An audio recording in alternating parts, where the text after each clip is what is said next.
Hey guys, a little more end times talk, specifically about the Tower of Babel and kind of how things have kind of come full circle if you think about it. Let me read real quick Genesis 11. By the way, when I read, I'm generally reading out of the NIV 1984.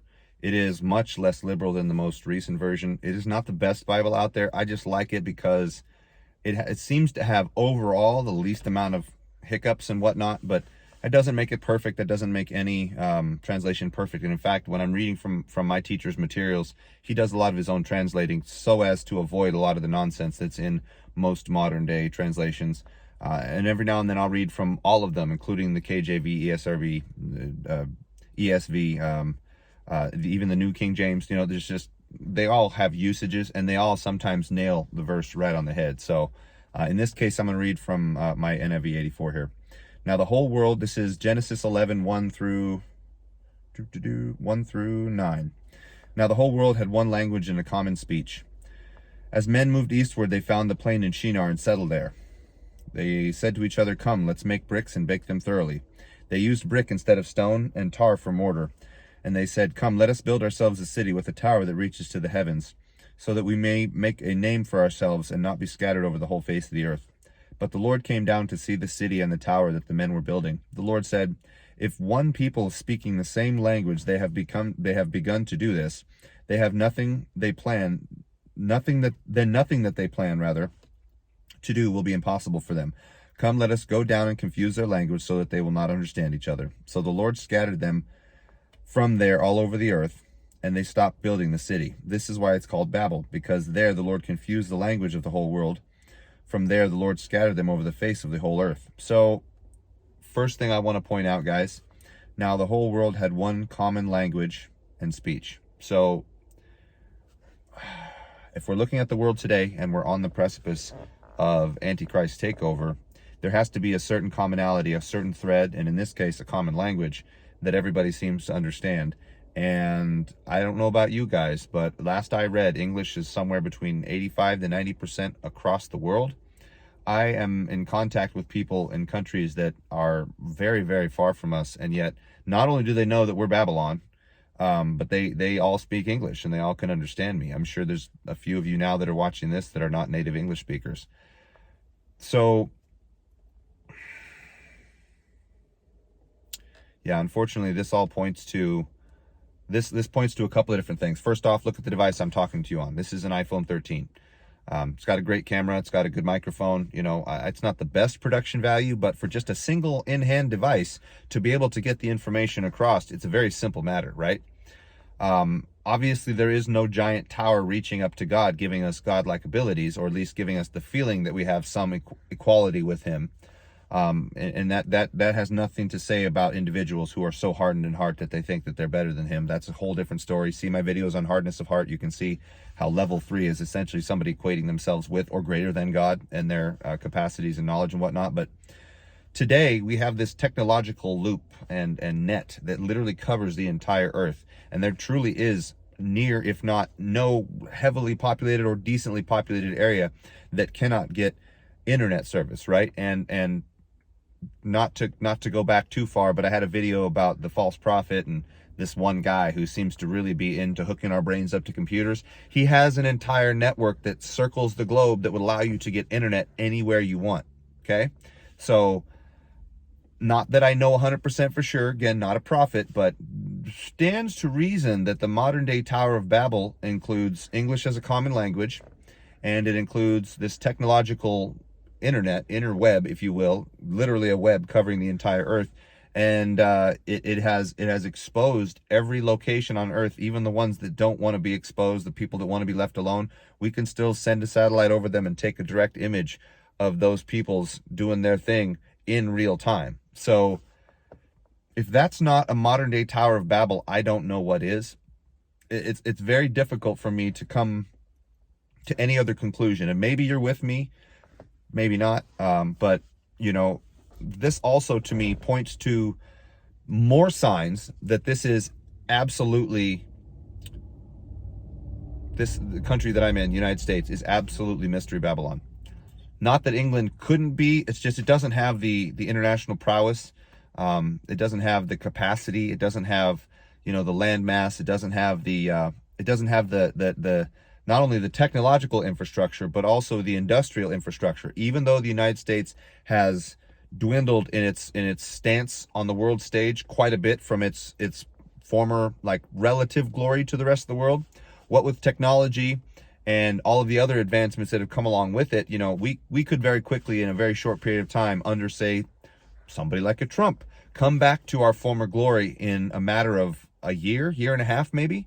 And considering the time, if you guys saw my video on the 7,000 years of man, perhaps you're with me, perhaps you're still in question, but if that timeline is correct, you know, fall 2026 for a kickoff date leaves us right about the 3.5 year mark, right? So again, I'm not a prophet, not saying this will happen, but for Babylon to be full on Babylon, it kind of has to be like the United States was on the world scale, say back in the, I don't know, 20s and 30s, before the major crashes started taking our whole economy down. But even then, honestly, into the 50s, we were still the dominant power, the world police, you know, the city on the hill shining, you know, like full of ourselves for certain. Don't get me wrong. Not honestly, not proud to be an American in the classic sense. Like if this was a time back when we were actually, you know, addressing morality and doing the right thing and not sticking our nose in everybody's business, I might have a little more to say about that. But truth is, the more I look back into our history, we have ever been acting sort of like a baby Babylon. And now, as kind of the description of this Tower of Babel shows, we've rebuilt an infrastructure for communication. We have a common language that everybody speaks, right? We have a certain level of arrogance that is kind of unfounded anywhere in the world, because again, if you're watching this from another country, you know exactly what I'm talking about. And I've spoken to many folks that can say this. So like, I'm amazed that you admit to this, Mike, because this country that you live in, yes, it might seem to be great in as far as like one of the citizens, but from the outside looking in, we're arrogant, we're selfish, we're full of ourselves, you know, materialistic as all get out, we're greedy.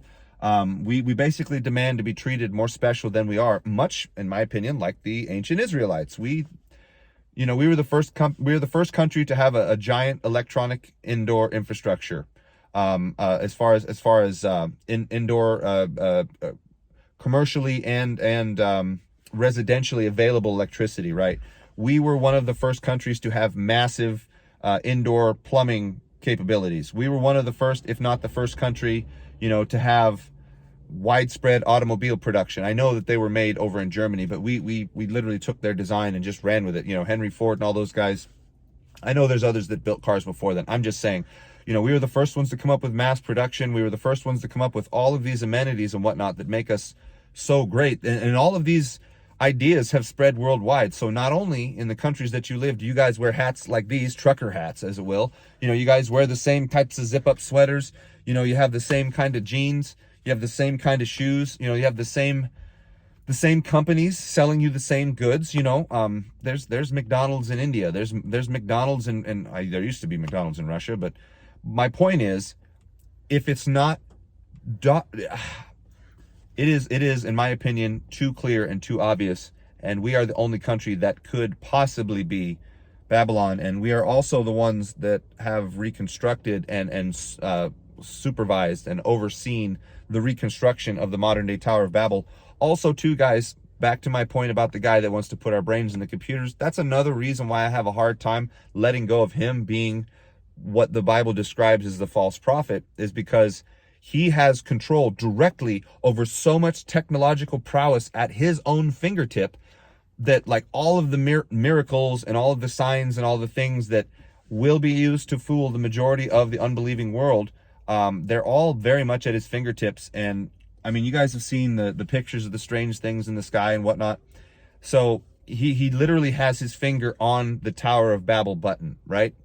And although he's not directly from here, you know, he's very much of here, right? So I guess what I'm saying is the Tower of Babel is very much alive and well. Again, just the fact that I'm talking to you on this device, just the fact that I'm speaking to you in this one language, and although it's not 100% applicable, obviously there's going to be people in different countries that don't fully understand me. They have technology that could literally translate my words for them into their language. So the Tower of Babel even has adapters and modifiers that make it possible for you to understand what I'm saying, even if you don't understand what I'm saying. You know what I'm saying? It's funny. Anyhow, my point in all this was that we very much are living in a time where everything has been rebuilt. We are very much living in a time where, you know, if in fact that timeline that I believe is correct is actually correct, it makes total sense that a lot of these technologies will very much be a part of the beast's prowess and his powers and his capacities and whatnot. It's also the reason why I have a very hard time dissociating from the idea that some hyper advanced AI controlled by Satan is likely the God that he worships. Daniel 9:27 talking about, or I'm sorry, Daniel 11:37 talking about a God that's never been seen or understood before. So perhaps you're with me. Leave a comment down below if you have any further ideas, because I'm open to them. It seems as though we're living in, well, history repeating itself, obviously to a much grander, much more technologically advanced scale, but it's basically the same idea. You know, it is in every country's benefit financially to know our language. It's in every country's benefit financially to know our technology. And the more that they can identify with the way we look and the way we act, the more quick access to our economy and whatnot that they will have. So there is every incentive for every country out there to act more and more Babylonian. And I very much believe that was the exact same case with the original Babylon. I believe that was the case that when Paul was calling Rome Babylon, that was the case. You spoke Roman, or you had a great time. You know, if you were a Roman citizen, look at the way Paul got to go to greater lengths and greater depths and be treated differently than the rest of the Israelites because of his Roman citizenship. So to me, those parallels are, in my opinion, impossible to ignore. They're so grand and they're so consistent that I think it's worth consideration. And although here I am, look at me talking to you via the Tower of Babel, I mean, how else would I? So, and again, his word goes out to everyone that it's supposed to go out to, and there is no stopping it. So if you were meant to see this and this was a conversation that perhaps sealed something up in your mind, that's excellent. I'm glad, because it looks to me as though the tower is complete and we're basically just watching the seconds tick by. We're watching, in my opinion, again, not a prophet, we're watching the resurgence of what our current Babylon used to be, and soon it will be fully equipped to be the mystery Babylon with absolutely no issue spreading its evil nonsense to the world. And again, I'm not proud of it, but I am taking advantage of the fact that I'm here and I have all this at my hand to do this. So again, let me know what you think. Like, share, subscribe, ponder these things. I don't claim to know everything, but I think the case laid before you guys today in this video is kind of hard to ignore, right? Anyhow, bless you guys. I hope you're having a good day. I hope this was useful, and we'll talk to you soon.